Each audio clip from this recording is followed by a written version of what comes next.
It happened again. On May 7, 2025, another US Navy F/A-18F Super Hornet fighter jet tumbled into the sea. This time it was from the deck of the aircraft carrier USS. The incident occurred during routine flight operations in the Red Sea. The likely culprit, a malfunctioning arresting wire system. This crucial equipment is meant to snag landing jets, bringing them to a safe stop. Instead, the system failed and the $70 million fighter jet went swimming. Thankfully, the two-person crew managed to eject from the doomed aircraft.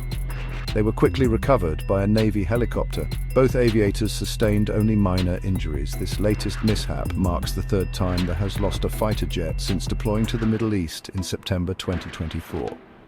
It's a troubling trend that has raised concerns about the aging carrier and the Navy's ability to operate safely in a volatile region. The USS has been plagued by a series of incidents in recent months. Just a week before the May 7th mishap, another Super Hornet and a tow tractor went overboard.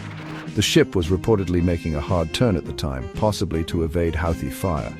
Then, in December 2024, an F/A-18 from there was shot down. Sadly, it was a case of friendly fire, with the errant shot coming from the cruiser USS.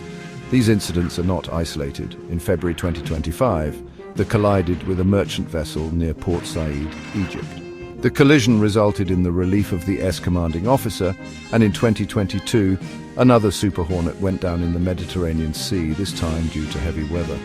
The string of accidents has cast a spotlight on the challenges of carrier operations and the toll they take on both personnel and equipment.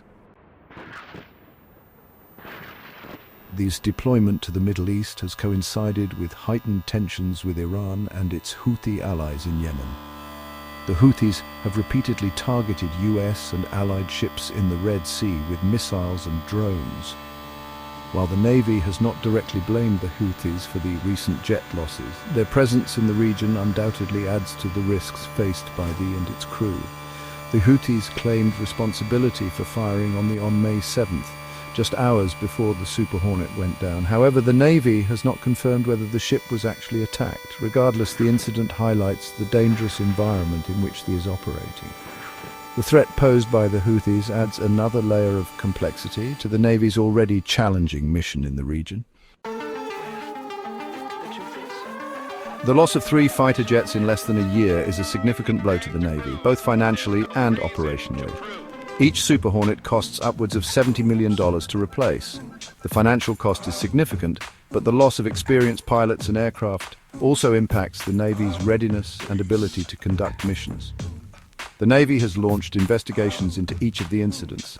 The findings of these investigations are crucial to understanding what went wrong and preventing similar accidents in the future. The Navy must address any underlying issues, whether they be mechanical failures, training deficiencies, or operational lapses. The safety of sailors and the effectiveness of the fleet depend on it. It is expected to remain on deployment for the foreseeable future, but its exact return date is unknown.